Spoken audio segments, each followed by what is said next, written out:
본문은 사도행전 9장 10절에서 19절까지입니다. 사도행전 9장 10절에서 19절까지 말씀 제가 읽을 때 함께 하나님 말씀 듣겠습니다.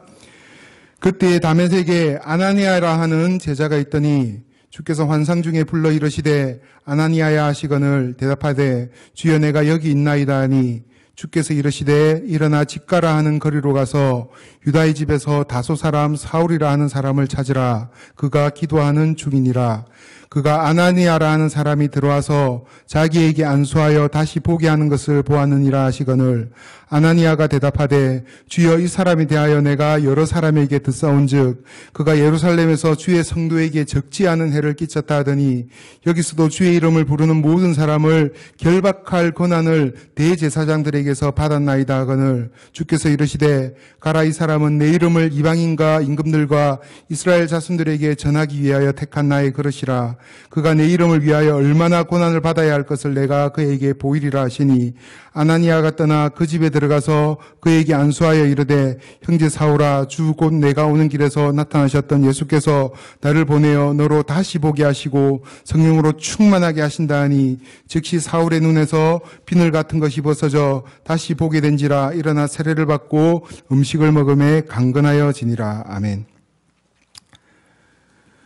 사울이 회심한 사건에 대해서 계속 살펴보고 있습니다. 오늘 본문을 보면 아나니아라는 사람이 주님의 부르심을 받아 사울의 회심에 결정적인 역할을 한 것처럼 보이는 사건이 기록되어 있습니다.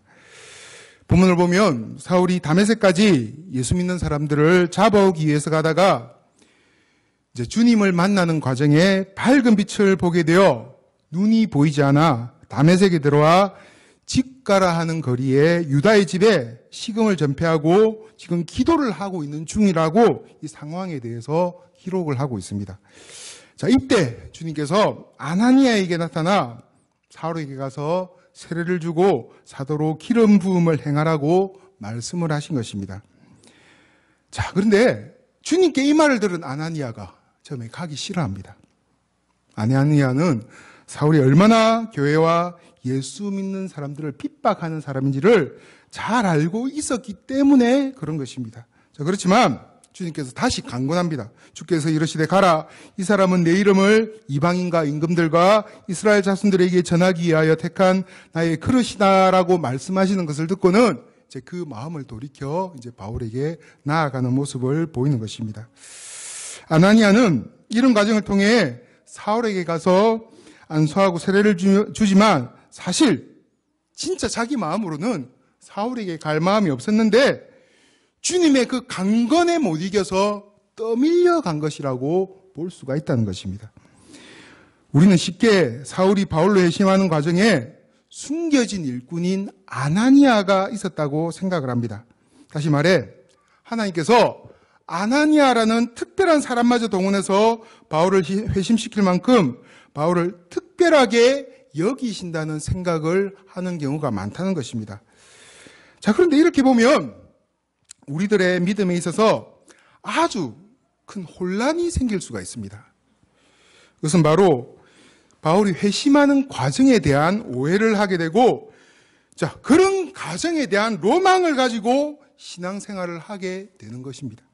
하나님께서 바울을 특별히 여겨 아나니아라는 특별한 사람을 보내서 그를 회심시키는 방법을 사용하신 것처럼 나도 비슷한 경험을 했으면 하는, 아니 그런 경험을 해야지만 비로소 제대로 신앙생활을 할 수 있을 것인 것처럼 생각하는 로망 말입니다.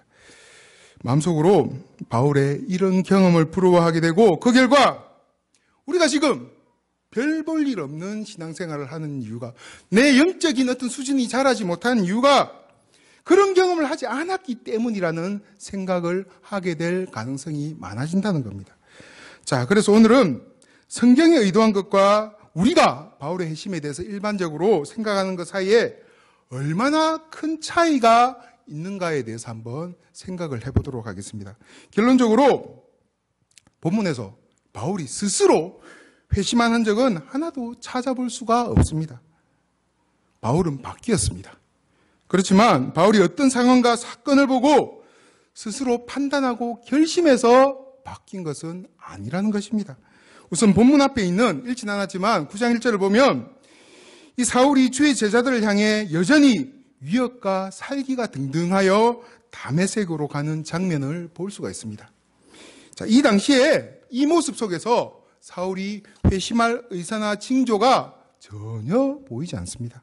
다시 말해 전혀 그런 분위기, 사울이 회심할 것이라는 그런 분위기가 형성되어 있지 않은 상황에서 갑자기 돌연간 바울이 회심을 하게 되었다는 것입니다. 이 말은 바울은 스스로가 어떻게 결심을 해서 회심을 한 것이 아니라 그가 고집했던 어떤 뜻이 외부의 강력한 힘에 의해서 꺾이게 된 결과가 회심이라는 모습으로 나타나게 되었다는 사실을 잘 보여주는 모습이라고 할 수가 있습니다. 많은 사람들이 바울이 회심했다고, 즉 스스로 예수님을 믿는 쪽으로 그 마음을 바꿨다고 생각을 합니다. 그는 원래 회심할 마음이 없었지만 큰 빛과 함께 그를 둘러 비춘 부활하신 예수님의 모습을 보며 사울아 사울아 내가 어찌하여 나를 핍박하느냐, 나는 내가 박해하는 예수다라는 그 예수님의 음성을 듣고 스스로 내가 지금까지 잘못 살았구나라는 것을 깨닫고 회개해서 결국 회심을 하게 되었다고 생각을 한다는 것입니다. 다시 말해 사울은 그동안 예수님에 대해서 오해를 하고 있었는데 이제 예수님께서 자신에게 그 모습을 나타내시자 깨닫고 마음을 돌이켜서 회심을 하게 되었다. 이런 식으로 생각을 하는 경우가 많다는 겁니다. 자, 그런데 성경은 우리의 구원받는 문제, 즉 예수 그리스도를 믿는 문제를 사람이 어떤 계기에 의해 스스로 깨달아 알 수 있는 문제라고 전혀 말씀하지 않습니다. 요한복음 1장 1절에서 5절을 보면 이렇게 말씀하고 있습니다. 태초에 말씀이 계시니라. 이 말씀이 하나님과 함께 계셨으니 이 말씀은 곧 하나님이시니라. 그가 태초에 하나님과 함께 계셨고 만물이 그로 말미암아 지은 바 되었으니 지은 것이 하나도 그가 없이는 된 것이 없느니라. 그 안에 생명이 있었으니 이 생명은 사람들의 빛이라. 빛이 어두움에 비치되 어두움이 깨닫지 못하더라라는 말씀이 있습니다.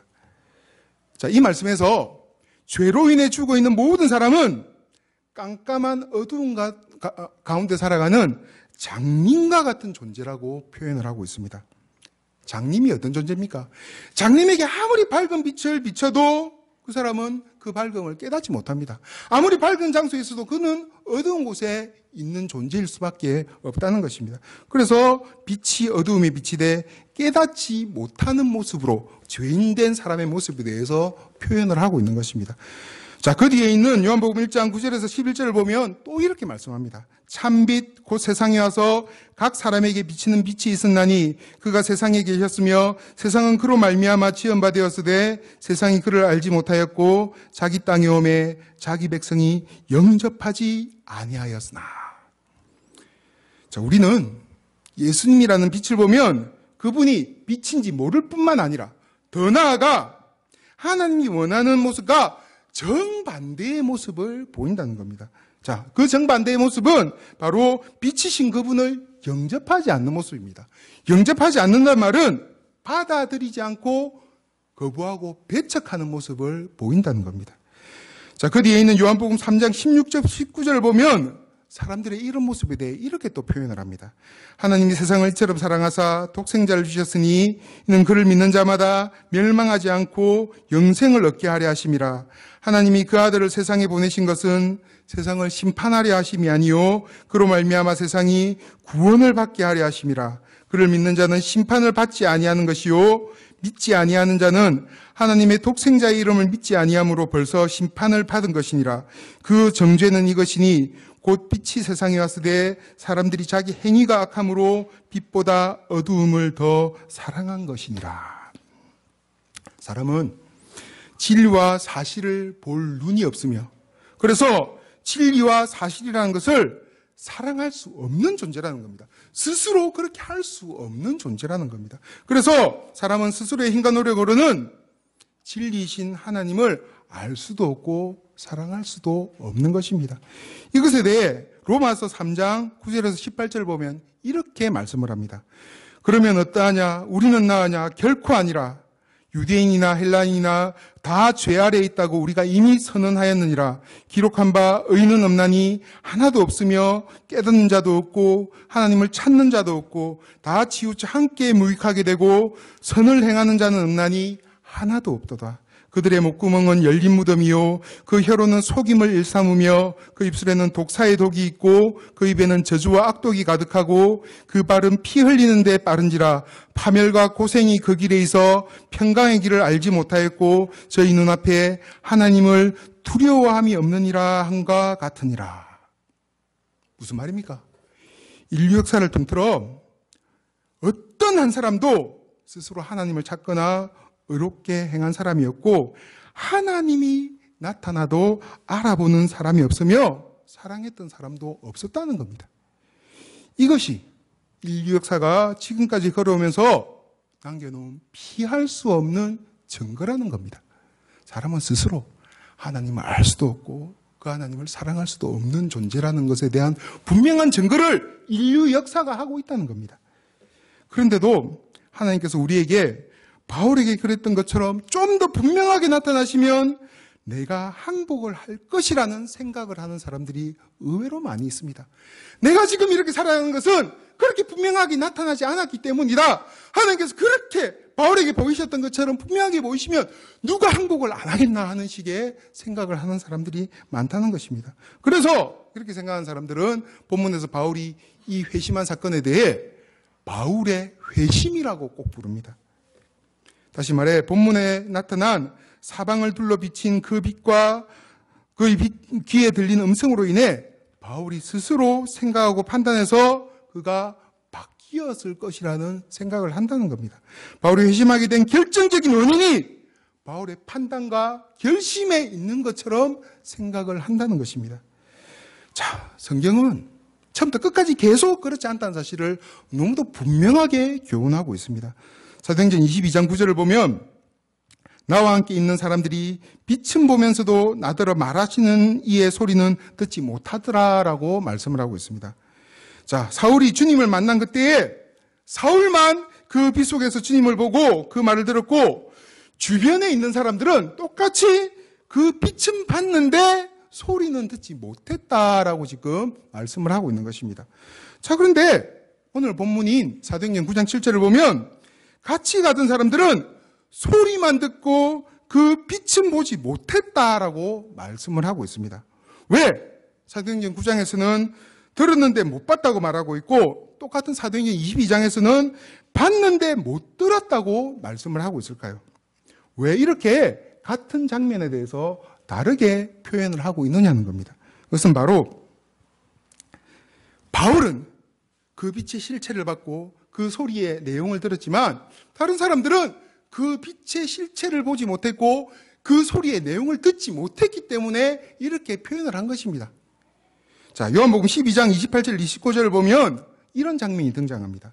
아버지여 아버지의 이름을 영광스럽게 하옵소서 하시니 이에 하늘에서 소리가 나서 이르되 내가 이미 영광스럽게 하였고 또다시 영광스럽게 하리라 하시니 곁에 서서 들은 무리는 천둥이 울었다고도 하며 어떤 이들은 천사가 그에게 말하였다고도 하니. 무슨 말입니까? 예수님과 주변 사람들에게 어떤 소리가 하나님의 음성이 동일하게 들렸는데 예수님은 그 내용을 정확하게 알아들었지만 다른 사람들은 소리가 났다는 것만 알지 그 내용은 알지 못했다라고 지금 기록을 하고 있는 겁니다. 하나님이 알아듣기 원한 그 사람만 알아듣도록 만드셨기 때문에 이런 일이 생긴 겁니다.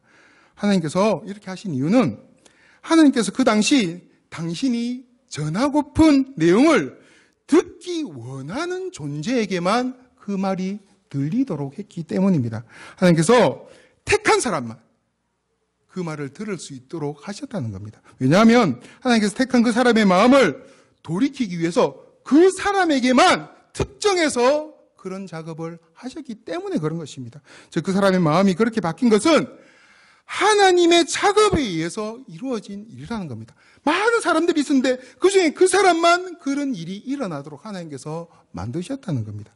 고린도후서 4장 5절 6절을 보면 이 사실을 더욱더 분명히 알 수가 있습니다. 우리는 우리를 전파하는 것이 아니라 오직 그리스도 예수의 주 되신 것과 또 예수를 위하여 우리가 너희의 종된 것을 전파함이라. 어두운 데에 빛이 빛이라 말씀하시던 그 하나님께서 예수 그리스도의 얼굴에 있는 하나님의 영광을 아는 빛을 우리 마음에 비추셨느니라. 자, 이 말씀을 보면 우리가 예수님을 믿게 된 것을 하나님의 창조 사역과 마찬가지의 의미를 갖고 있는 사건이라고 표현을 합니다. 창조 사역이 어떤 겁니까? 아무것도 없는 곳에서 하나님이 원하시는 것을 만드는 작업이 창조 사역입니다. 자, 우리가 예수님을 믿게 된 것도 마찬가지로 죄인인 우리에게는 존재할 수 없는 믿음이라는 것을 하나님께서 우리 속에 창조하시는 그 작업에 의해서 이루어진 일이라는 겁니다. 우리가 스스로 우리 속에 있는 어떤 가능성에 의해서 뭔가를 보고 판단하고 결심해서 이루어진 일이 아니라는 것입니다. 이렇게 성경이 처음부터 끝까지 계속해서 말씀하는 것은 스스로 진리를 깨닫는 자도 없고 의를 행하는 자도 아무도 없다는 사실입니다. 그래서 사람들은 빛이 와도 빛인지를 모르고 주님께서 스스로를 나타내어도 그 주님을 싫어할 수밖에 없는 존재라는 겁니다. 그 마음에 하나님 두기를 싫어해서 죄를 짓는 것을 더 좋아하는 존재가 사람이라는 겁니다. 이것이 성경이 얘기하는 죄인이었을 때의 사람들의 모습입니다. 그래서 그런 사람에게 이것이 진리이고 너희에게 복이라고 아무리 말해도 또 그렇게 가르쳐도 사람들은 그것을 들으려고도 하지 않고 선택하려고도 하지 않는다는 것입니다. 그런 말 듣는 것 자체를 싫어한다는 겁니다. 그게 죄인된 사람의 모습이라는 겁니다. 그렇기 때문에 모든 구원받은 사람은 그 사람에게 진리가 제시되고 그 사람이 그래서 그 진리를 선택한 것이 아니라 주님께서 오셔서 하나님께서 친히 그 마음을 새롭게 고쳐놓으신 결과 그 사람의 마음 가운데 믿음이라는 것이 생기게 되었다는 겁니다. 하나님께서 우리 속에 있는 회로를 완전히 바꿔놓으신 결과가 믿음이라는 모습으로 나타나게 된 것이라는 사실입니다. 2주 전에도 말씀드렸듯이 바울도 마찬가지로 그가 특별한 능력이 있으니까 하나님께서 그 능력을 보고 스카우트 하신 것이 아니라는 겁니다. 사도 바울은 하나님께 쓰임받기 알맞게 공부도 잘했고 똑똑하니까 내 종이 되어서 하나님의 종이 되어서 하나님의 나라를 위해 힘있게 열심히 일하면서 살아보라는 식으로 그렇게 부름을 받은 것이 아니라는 겁니다. 그러나 하나님께서 은혜를 베풀어야 될 사람 중에 은혜를 받아들이는 입장에서 봤을 때는 최악의 상태에 있는 사람이었습니다. 계속 은혜를 거부하는 사람이었다는 겁니다. 웬만하면 그 정도 하면 은혜를 받아들이는데 그 정도 해서는 그것을 받아들이지 않을 만큼 최악의 상황에 가 있는 사람이 바울이었다는 겁니다. 자, 우리가 구원받는 것이 전적인 하나님의 은혜에 의한 일이라는 사실을 우리는 분명히 인정할 필요가 있습니다. 우리는 그렇게 고백하지만 내용적으로 봤을 때는 자꾸 우리가 뭔가를 한 것처럼 생각을 하는 겁니다. 그래서 뭔가 특별한 경험을 하면 내 속에 있는 그런 가능성이 더 커져서 내가 대단한 믿음의 사람이 될 수 있을 것처럼 생각을 해버린다는 겁니다. 그렇지만 그렇지 않습니다. 모든 것이 다 하나님의 은혜라는 겁니다. 하나님은 이 사실을 우리가 철저하게 인정하기를 원하십니다. 이것은 아브라함이 이삭을 낳는 과정을 통해서도 잘 알 수가 있습니다. 왜 하나님께서 아브라함에게 100세나 되었을 때 그리고 아내 사라가 90세나 되었을 때 아들을 낳도록 하셨을까요? 이유는 간단합니다. 그게 너희들의 힘으로 낳은 것이 아니라는 사실을 인정하도록 하기 위해서 그런 겁니다. 조금이라도 젊었을 때, 조금이라도 나이가 덜 들었을 때 아이를 낳으면 혹시라도 그 마음 가운데 내가 내 힘으로 낳았다고 생각을 할 수 있을 것 같으니까 아예 그럴 가능성이 없는 나이까지 몰아가셔서 아들을 낳도록 만든 겁니다. 너희들의 힘으로 낳은 것 아니다. 내 힘으로 낳은 것 아니다. 이것은 하나님의 선물이고 하나님의 은혜다. 이 사실을 철저하게 인정하도록 하기 위해서 100세나 되었을 때 아들을 낳도록 만드셨다는 것입니다. 여러분에게 바울에게 임했던 것 같은 경험이 있으면 여러분의 믿음이 더 훌륭해질 것이라고 생각을 하십니까? 아니면 반대로 지금 여러분이 온전하게 제대로 신앙생활을 하지 못하는 이유가 그런 경험이 없기 때문이라고 혹시 생각을 하고 있지는 않습니까? 분명히 생각해야 될 것은 바울에게 나타났던 기적보다 더 놀라운 하나님의 행하신 기적이 나타났는데도 불구하고 그 사람들이 그것 때문에 믿음이 더 자라지 않고 오히려 하나님을 끝까지 거부하고 죽어간 사건을 성경에서 얼마든지 찾아볼 수 있습니다. 훨씬 더 분명하고 훨씬 더 큰 하나님의 기적을 보고도 그 마음을 돌이키지 않은 사람들 성경에서 얼마든지 찾아볼 수 있다는 겁니다. 누가 떠오릅니까? 가장 대표적인 사람이 바로 바로입니다. 바로는 모세를 통해 이스라엘 민족을 놓아 보내라는 하나님의 명령을 받고 끝까지 반항하는 모습을 보입니다. 그래서 하나님께서 애굽에 내리신 몇 가지의 재앙을 만납니다. 그 과정을 통해 하나님의 살아계심과 또 하나님의 능력이 애굽의 모든 사람들에게 너무도 분명하게 나타납니다. 그래서 바로의 그 신하들도 그 사실을 알고 하나님의 살아계심과 능력을 알고 이스라엘 민족을 애굽에서 내보내주라고 그렇게 바로에게 간청하는 모습을 보입니다. 자, 바로도 이 사실을 잘 알게 됩니다. 그것을 보고 어떻게 모르겠습니까? 그렇지만 그것이 객관적인 사건으로 이것이 진리다, 하나님이 계신다, 하나님이 능력 갖고 온천한 만물의 유일한 주인이다라고 아무리 제시를 해도 인간은 근본적으로 그 마음에 하나님 두기를 싫어하시기 때문에 그 회로가 어긋나 있기 때문에 끝까지 항복하지 않는 모습을 보인 것입니다. 하나님이 택하지 않은 사람이기 때문에 스스로는 그런 사건을 통해서도 하나님을 받아들일 수가 없었던 것입니다. 그래도 하나님께서 계속해서 일을 행하시니까 어쩔 수 없이 다 멸망당하기 싫어서 이스라엘 민족을 애굽에서 내보낸 후에도 바로 애굽의 백성들은 나중에 다시 이스라엘 백성들을 뒤쫓아가는 모습을 보입니다. 끝까지 하나님에 대해서 거부하는 모습을 보였던 것입니다. 결국 이 바울에게 나타난 사건 속에서 가장 중요한 부분은 빛이 비쳤다, 음성이 들렸다라는 것이 아니라는 겁니다. 그런 것들은 하나님께서 그 바울을 당신의 백성으로 붙들기 위한 방법이고 도구에 불과합니다. 자, 이 사건에서 바울의 회심의 그 사건에서 가장 중요한 부분은 고린도후서 4장 6절에서 말씀하는 것 같이 어두운 데서 빛이 비추리라 하던 그 하나님께서 예수 그리스도의 얼굴에 있는 하나님의 영광을 아는 빛을 그의 마음에 비쳤다는 사실입니다.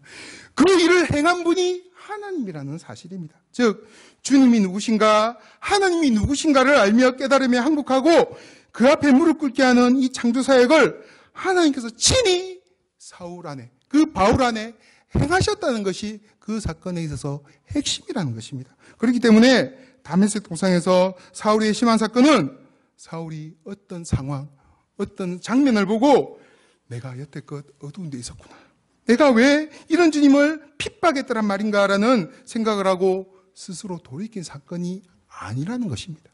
그는 그때까지도 하나님에 대해 상가하고 있었고 회심할 의사도 전혀 없었습니다.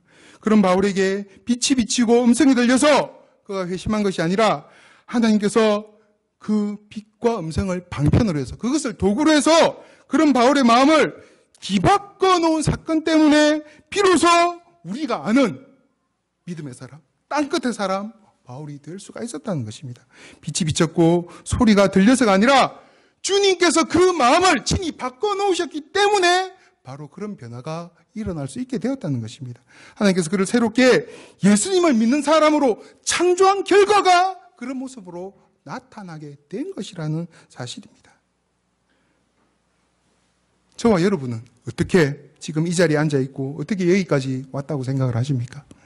우리가 언뜻 생각하면 우리가 스스로 그렇게 선택하고 그렇게 판단해서 이렇게 됐다, 여기까지 왔다 이렇게 생각을 할 수 있습니다. 그러나 사실은 바울과 마찬가지로 하나님께서 우리들의 마음을 그렇게 고쳐 놓으셨기 때문에 이렇게 된 겁니다.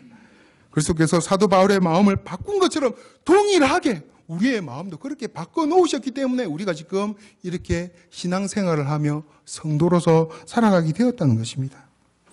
여기에 꼭 바울이 회심했을 때와 같은 그런 상황이 필요했다면, 그런 과정이 꼭 필요했다면 하나님께서 그렇게 하셨을 것입니다. 그러나 그렇게 하지 않아도 우리들의 마음이 바뀌었기 때문에 하나님께서 그렇게 하지 않았을 뿐이라는 겁니다. 끝까지 바울처럼 거부하고 끝까지 거기에 대해서 인정하고 받아들이지 않는 모습을 보였다면 하나님께서 바울보다 더한 방법을 썼으라도 당신이 택한 사람이라면 돌아오도록, 하나님을 믿도록, 하나님의 백성이 되도록 만드셨을 것이라는 말입니다. 다시 말해 그런 사건을 겪었는지 겪지 않았는지가 중요한 것이 아니라는 겁니다. 결국 어떻게 되었느냐, 그게 바로 중요한 부분이라는 겁니다. 그런데도 불구하고 왜 사도 바울의 회심이 우리와 같은 사람들이 회심한 것보다 더 영웅적인 것처럼, 더 멋있는 것처럼 자꾸만 보일까요? 거기에는 죄성을 갖고 있는 우리들이 볼 때 뭔가 남다른 것처럼 보이는 요소가 그 속에 있다고 보이기 때문에 그런 겁니다. 그게 맨 먼저 우리 속에, 죄성을 갖고 있는 우리 속에, 우리 눈에 보이기 때문에 그런 것이라는 말입니다. 내 속에 있는 돋보이고 싶고 특별하고 싶은, 그래서 다른 사람들에게 영웅처럼 보이고 싶은 마음에 바울이 그 회심의 과정에서 나타난 그 모습이 뭔가 부합된 모습으로 닿아서 그렇게 보이게 되었다는 겁니다. 자, 그런 마음으로 자꾸만 성경을 보니까 뭔가 영웅이 보이고 어떤 상황이 보이고 사건이 보이고 그런 경험을 하고 싶은 마음이 자꾸만 생기는 겁니다. 나도 그런 경험만 하면 좋을 텐데, 나도 그런 경험만 하면 대단한 믿음의 사람, 영웅과 같은 믿음의 사람이 될 텐데, 이런 식의 생각을 가지고 신앙생활을 하게 된다는 겁니다. 자, 우리가 하나님을 향해 진짜 해야 될 요구는 그런 요구가 아니라 주님의 모습을 담게 해달라는 요구라는 사실을 분명히 기억할 수 있기를 바랍니다. 주님의 모습을 본받게 해주시옵소서. 바로 이 요구를 해야 된다는 겁니다. 주님의 모습을 본받아 주님이 십자가에서 그랬던 것처럼 인내하고 참게 해주십시오. 이런 요구를 해야 된다는 겁니다. 주님께서 십자가에서 참으신 그 은혜를 본받아 어제는 내가 3번을 참았는데 오늘은 4번이라도 참게 해주십시오. 이런 요구가 우리 속에서 있어야 된다는 겁니다. 그런데 많은 사람들이 그렇게 요구하지 않습니다. 바울과 같은 그런 경험을 자꾸만 요구합니다. 그래서 지금 내가 훌륭한 믿음을 가지지 못한 가장 큰 이유는 주님께서 바울에게 그랬던 것 같은 그런 빛을 안 비춰졌기 때문이고 그런 음성을 안 들려졌기 때문이라고 자꾸만 그렇게 불평, 불만을 가지는 모습을 보인다는 것입니다. 이런 요구는 다르게 표현하면 내가 얼마나 열심히 살고 또 신앙생활을 하고 싶어 했는지 주님 아시지 않습니까? 그런데 주님께서 내가 원하는 그런 반응을 안 하셨지 않습니까? 나는 그것만 보여주면, 나는 그 소리만 들려주면 하겠다고 했는데 왜 그거 안 보여주고 그거 안 들려줘서 이렇게 신앙생활 제대로 못하게 만듭니까? 라고 모든 책임을 하나님께 돌려버리는 변명을 하는 모습을 보이는 모습이라고도 할 수가 있다는 것입니다. 예수님께서 다메섹 도상에서 밝은 빛과 큰 음성으로 바울을 만나신 이유는 그를 그렇게 해서라도 돌이켜서 하나님의 종으로 삼고 하늘나라에서 영원한 기업이 있도록 하기 위해서입니다. 우리도 동일한 하나님의 은혜와 인도하심에 의해 영원한 생명과 영원한 기업을 얻은 사람들입니다. 그 과정에 꼭 빛이 있어야 되는 게 아닙니다. 그 과정에 꼭 어떤 특별한 소리를 들어야 되는 게 아닙니다. 오히려 그거 안 듣고도, 그거 안 보고도 말씀을 듣고 그냥 기도하는 것만으로 우리의 마음을 돌이키고 영원한 기업을 바라보고 아직 보지 않았지만 이미 본 것처럼, 아직 경험하지 않았지만 이미 경험한 것처럼 생각하며 살아나가는 게 더 우월한 모습일 수 있다는 사실을 분명히 기억할 수 있기를 바랍니다. 우리들이 이 자리에 앉기까지 하나님께서 우리들 가운데 행하신 일들과 이루신 것, 그 결과 우리들에게 이미 확보되어 있는 것을 놓아버리고 그것들은 별거 아닌 것처럼 생각하고 쓸데없는 것, 그거 없어도 되는 것, 있으면 더 좋지만 없어도 상관없는 것 가지고 그게 있어야 될 것처럼 생각을 하면서 신앙생활을 하지는 않았으면 좋겠다는 것입니다. 하나님께서 원하시면, 하나님께서 필요하다고 생각하시면 그런 경험을 하게 해주실 것입니다. 그것은 하나님의 영역에 달려있는 부분입니다. 하나님께서 우리가 그런 일이 필요하다고 생각되면 그보다 더한 경험도 하게 해주실 수가 있기 때문입니다.